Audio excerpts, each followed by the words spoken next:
Electoral bond मामले में आप लोग फंस रहे हैं। आपने डॉज किया, आपने सीए का कानून ला दिया कि लोगों का अटेंशन वहां चला जाए और आप पर ना जाए। नहीं देखिए सुचारिता, ये बार बार हमारे ऊपर आरोप लगता है और मैं ये बात स्पष्ट कर देना चाहता हूं। देखिए, हमारे नेता, देश के लोकप्रिय प्रधानमंत्री श्री नरेंद्र मोदी जी ने कहा है, वन नेशन वन इलेक्शन। हर निर्णय को, हर पॉलिसी डिसीजन को चुनाव से जोड़ करके देखना। आप हमारे साथ आइए, हमारा साथ दीजिए। वन नेशन वन इलेक्शन हो, 5 साल में सिर्फ एक बार चुनाव हो, तो हर निर्णय को चुनाव से जोड़ के आप नहीं देखेंगे। Point number 1। पॉइंट नंबर 2, मैं ये स्पष्ट कर देना चाहता हूं, हमारी मंशा, और अभी वरुण भाई हमारे वरिष्ठ हैं, बहुत अच्छी बात कर रहे थे, लेकिन दलित दलित, ओबीसी, देखिए इनके नेता राहुल गांधी जी प्रेस वार्ता में जाएंगे, मीडिया के लोगों से उनकी जाति पूछेंगे, लेकिन बगल के पाकिस्तान में जो दलित महिलाओं का रेप हो रहा है, जो अत्याचार हो रहा है, उनकी जाति आप नहीं पूछेंगे। और क्यों नहीं पूछेंगे मैं बता देना चाहता हूं। राहुल गांधी जी हो, कांग्रेस पार्टी हो, ये लोग सामंतवादी हैं, ये लोग नियो फ्यूडलिज्म यहां करते हैं। ये लोग आज के दौर के ऐसे सामंतवाद का प्रतिनिधित्व करते हैं जो इस बात को पचा नहीं सकते हैं कि देश के इतिहास में इतना ताकतवर प्रधानमंत्री सामान्य परिवार से अति पिछड़ी जाति में पैदा हुआ आता है। ये लोग पचा नहीं सकते हैं कि देश के इतिहास में पहली बार संविधान के सर्वोच्च स्थान पर एक आदिवासी की बेटी बैठती है। तो दलित दलित, ओबीसी करते हैं। देखिए, दलित दलित, ओबीसी अब आ गया है। जो दरवाजे वरुण पुरोहित जी आप लोगों ने हमारे लिए बंद करके रखे थे, वो दरवाजों पे हमने पैर अड़ा दिया है। अरे ब्राह्मणों के साथ नहीं हो गया अत्याचार पाकिस्तान में? मेरा एक और बड़ी खबर बता रही हूँ, आप लगातार एक खबर बता दूं, उसके बाद वापस से चर्चा को आगे बढ़ा रही हूँ। नहीं, ये बड़ी इंटरेस्टिंग बातचीत, आप डिबेट आप दोनों के बीच वरुण जी और गुरु प्रकाश जी चल रही है, मैं उसको आगे बढ़ाना चाहती हूँ। लेकिन एक बार खबर बता दूं कि नेशनल कॉन्फ्रेंस नेता उमर अब्दुल्ला का एक बयान आया है। सीए पर मुसलमानों को भड़काने की कोशिश की जा रही है, उनको निशाना बनाया गया है। सीए के जरिए मुसलमानों को निशाना बनाया गया है, ये उमर अब्दुल्ला कह रहे हैं। अब मैं समझना ये चाह रही हूं कि मुसलमानों को निशाना कैसे बनाया गया है, ये जरा, क्योंकि खबर एक और आ रही है हमारे पास, मैं उसमें जाऊंगी, लेकिन पहले जरा मुमताज जी बता दीजिए। ये इसलिए इंपॉर्टेंट है क्योंकि बार बार ये कहा जा रहा है कि टारगेट किया जा रहा है, निशाना बनाया जा रहा है। हाँ, देखिए, ऐसा है सुचारिता जी, आपको याद होगा कि सीए को लेकर के बड़ा प्रोटेस्ट हुआ, धरना हुआ, सब हुआ, ठीक है। और हमारे जो गृह मंत्री अमित शाह जी, उन्होंने कहा था कि मैं 1000 रैलियां करूंगा और जा करके लोगों को बताऊंगा कि ये क्या है।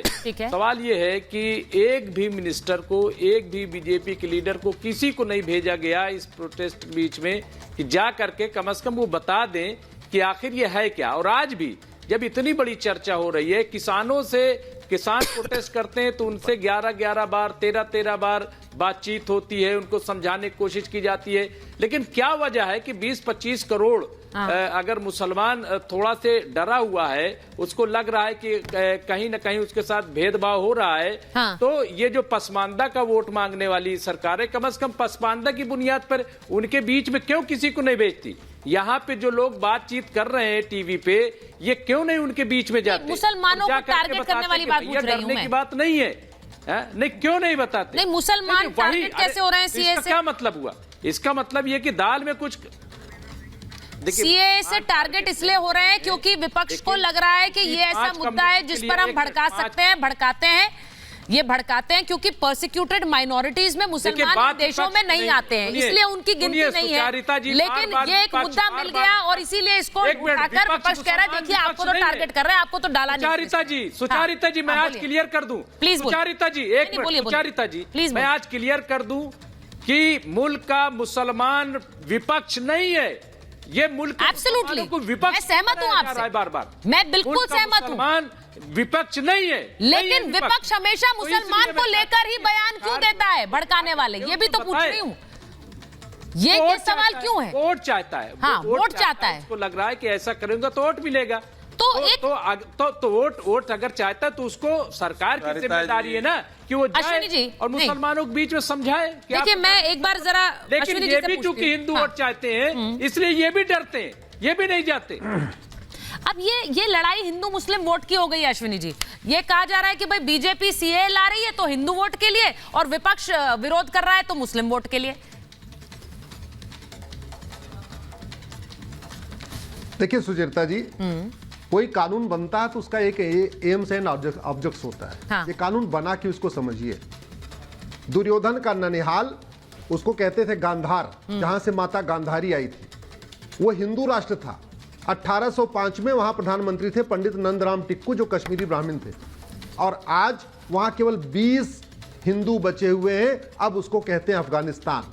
अब वो जो बचे हुए 20 हिंदू हैं, अगर उनको भारत में नागरिकता नहीं मिलेगी तो उनका भी खतना कर दिया जाएगा, उनको भी कलमा पढ़वा दिया जाएगा, उनको भी इस्लाम बना दिया जाएगा। राजा भरत, राम के जो छोटे भाई थे राजा भरत, ये कौन मना उनका कर रहा है? ननिहाल था कैकेयी, जहां से माता कैकेयी आई थी।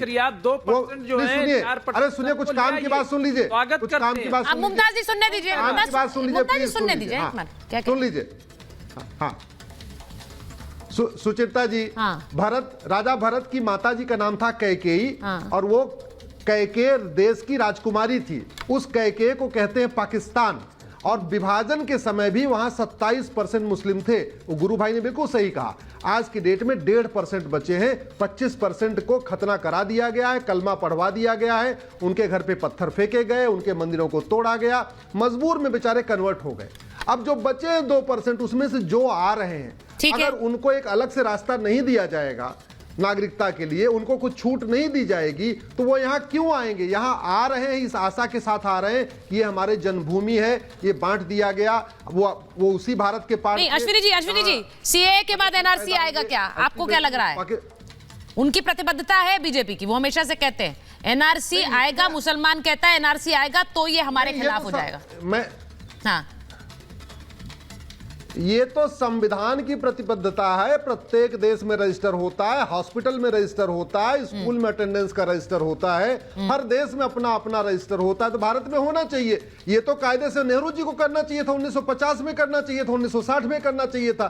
जो उन लोगों ने नहीं किया वो अब मेरे दर्शक इसको इस तरह से समझे कि एनआरसी होगा तो कागज दिखाने पड़ेंगे। 2017 में ये आप कब आए भारत में, आप कब से रह रहे हैं, आपके पुरखे कब से आए? ये बार बार ये डर बिठाया जाता है कि भाई बहुत से लोग जो बाद में आए, 71 के बाद आए, उनके पास कोई कागज नहीं होंगे तो उनको देश से बाहर निकालने के लिए कहा जा सकता है। यही बात बार बार देश के मुसलमान को एक डर दिखाने के लिए इस्तेमाल होती है। तो मैं इसीलिए कह रही हूं कि क्या एनआरसी है अगला कदम सीए के बाद, ये सवाल है। लेकिन एक बड़ी खबर आ रही है, वो बता देती हूं कि कांग्रेस ने अपनी लिस्ट जारी कर दी है, दूसरी लिस्ट है। मैं जरा पॉलिटिकल टर्न एक ले रही हूं क्योंकि कांग्रेस ने अपनी लिस्ट जारी की और इसमें जो नाम है वो बड़े इंटरेस्टिंग है। कांग्रेस ने कमलनाथ के बेटे नकुल नाथ को टिकट दिया है, छिंदवाड़ा से वो चुनाव लड़ेंगे, और अशोक गहलोत के बेटे वैभव गहलोत को टिकट दिया है लोकसभा का, वो जालौर से चुनाव लड़ेंगे। यानी अशोक गहलोत चुनाव नहीं लड़ रहे हैं, ये खबरें पहले से आ रही थी। कमलनाथ ने खुद कह दिया था मैं इस बार लोकसभा चुनाव नहीं लड़ूंगा।